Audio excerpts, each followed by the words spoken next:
So this next section is therapy interfering behavior. It illustrates therapy interfering behavior which occurs in the session. So although this is only the second session, we're already having some interpersonal conflict. I want you to watch for my responses of self-disclosure and radical genuineness. I attempt not to get defensive as much as possible. The best way to not get defensive is to not be defensive. The best way to not sound defensive is to not be defensive. So in order to do that, I have to be able to simultaneously validate her perspective. I need to maintain a dialectical stance. That's a centered stance of validating her perspective and validating my experience at the same time. So both of our experiences are valid. The previous bit of dialogue between us when I was doing the assessment involved her being on the side of the dialectical dilemma, emotional vulnerability versus self-invalidation. She was heavily on the emotional vulnerability side, meaning that she's really bought into the idea that the environment is to blame. Here I am, emotionally sensitive. I'm an emotionally sensitive person, get easily emotionally dysregulated. And other people need to be able to respond to me, to interact with me in a way that minimizes the likelihood that I'm going to get upset. So that's when the patient would be on the emotionally sensitive or vulnerable side of that dialectical dilemma. The struggle is with who's to blame. Who's to blame? Is it me or is it the environment? So in this next interaction, she remains on the environment is to blame side. And what you can see is that I continue to be radically genuine and I'm responding with the hard questions. So although this is a somewhat difficult interaction, I'm maintaining the stance that there is value to be gained in this conflict. I'm happy to be able to see what occurs in session with her previous therapist potentially actually occurring with me. So I can feel it out and start to discern what the actual problem behavior is and why it is for me. So what maybe problem behavior for one therapist may not be for another. So I'm really just trying to pay attention, use my observe and describe skills while I participate in this discussion. I mean, I wish I could push a button and make it not, but I suspect that I will probably have the same thing happen, if not worse. So I have a couple of questions. One, so are you saying it's my fault then? Is this one of those times? Is this one of those times that it happens? I don't know. I just feel like you're saying it's my fault. Yeah. I feel like that if I say it is your fault, then I would get in trouble. And if I say it's not your fault, then I would get in trouble. Well, I just want to know what you think. I don't know what I think. Not yet about this. But I know right now, I feel like I'm on trial. You know what I mean? So you're saying I already messed it up again? A little. I mean, if you're trying to make me totally happy all the time, then yeah. But if you're trying to actually talk about something and get it out, then no. Depends. That's the thing is I just want to know what you think. Is it my fault? Yeah, I don't know. It's possible. Yes? Well, I mean, that just means that I'm the one wasting all this money and time and, dropping out of school to move home. It just means it's all my fault. And so I'm super glad that this happened this session because this, I think, is exactly what you're talking about.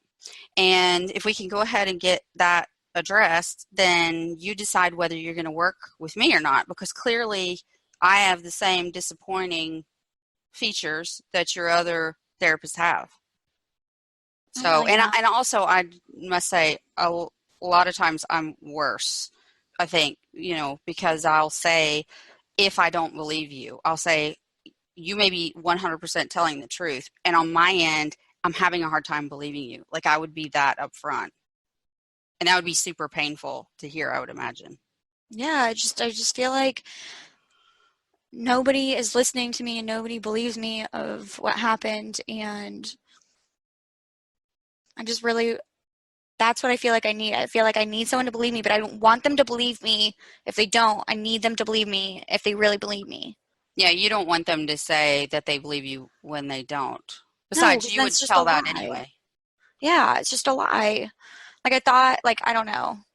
I thought I've gone over this time and time again, but it just always happens.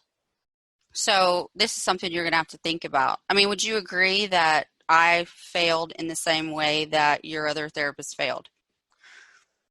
Yeah, but then it makes me feel like I failed.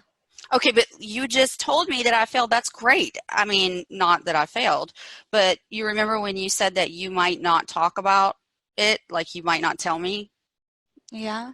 but you just did. So thank you. I really appreciate that, in a weird way, in a super weird way. I mean, Okay, I all right. guess. I don't want to talk about that part anymore, if that's okay. I want to go back to talking about if you had any questions on the commitments, especially about like the diary card or the 24-hour rule. Definitely feeling like things have turned in this section of dialogue. It started with the question, so are you saying it's my fault? I describe it at one point as feeling like I was on trial.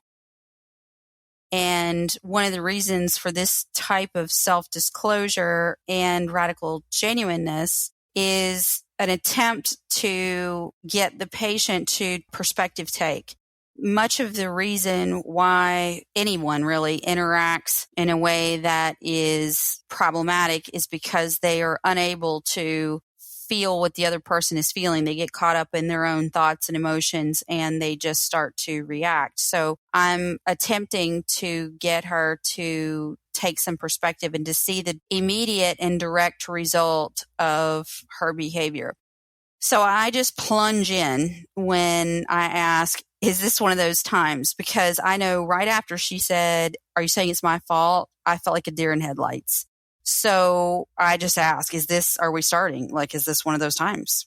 And I do it as a way to also try to bring in some humor and lighten the mood, which she does not respond to.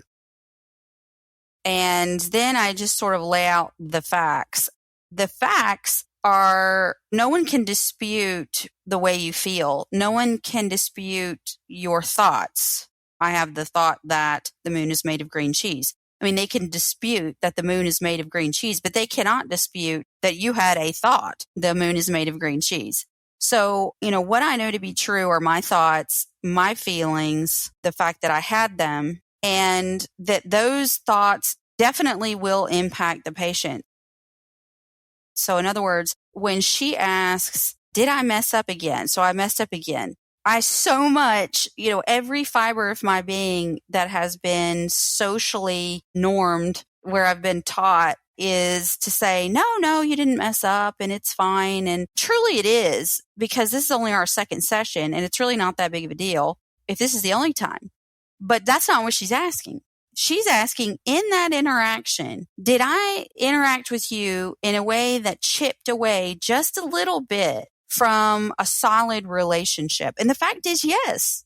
So I had to suck it up, because this ain't a tea party, as I always say, and acknowledge that, yes, a little bit. There was a bit of a subtraction from my good feelings toward this patient. So I say a little. If you're trying to make me totally happy, yes, then you did mess up because you didn't do it.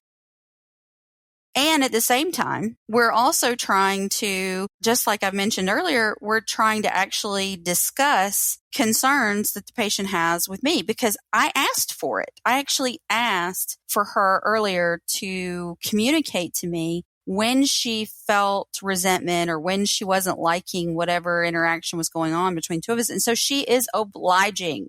She obliges. And yet I don't like that either. I mean, who's the problem here? It sounds like it's me, really, that I don't want what I'm actually asking for. So which way do I want it? Do I want her to not say anything? Or do I want her to say something? If those are our only two choices, we've got a problem. It's both. I want her to say something and I don't want her to say something at the same time. What we're looking for is that interpersonal skill. I'm looking for us to maintain the relationship, there's got to be some softening of the way that she communicates. And throwing in some reinforcement would really be helpful. So if I were to jump into change strategies at this point, I would go back and coach her through how she could have said what she said in a way that I found more palatable. Not that had she have done that same interaction with somebody else, it would have gone the same way. Not to say that she's wrong, but to say, if you want to dance with me, then this is how you do it. That's not necessarily how you dance with someone else, but I've got two left feet. So in order to dance with me, who's got two left feet, you've got to do it this way. So I'm going to own my part and I'm going to then model her owning hers and helping to reinforce her owning hers by modeling that. So then as we go along, I'm validating, I'm going back to the commitments again. I'm turning everything back to the commitments. I could take anything. And in the second session, I'm going to take anything and bring back the commitments if I don't have one. I'm also pointing out the validity that I'm turning lemons, this conflict that we have together, into lemonade. I point out that I'm happy that this interaction happened in session because basically I know what I'm getting into now to some degree. And also she could see what I'm like whenever she confronts me. So I take lemons and turn them into lemonade. That's a dialectical strategy in DBT. So then nearing the end of the interaction, I start to feel myself I'm kind of over it. So rather than continue and giving out more validation and getting deeper into the discussion than I had intended, I explicitly say, I don't want to talk about that part anymore, if that's okay. I'm asserting, right? So I say, I want to go back to talking about if you have any questions on the commitment. So I am observing my own limits and I'm doing that oscillating of intensity that DBT talks about. Whereas before, I'm validating and I'm upbeat and I'm maybe doing more warmth. Now I've changed the intensity. I'm bringing it back to, okay, now let's move on. And she responds very well.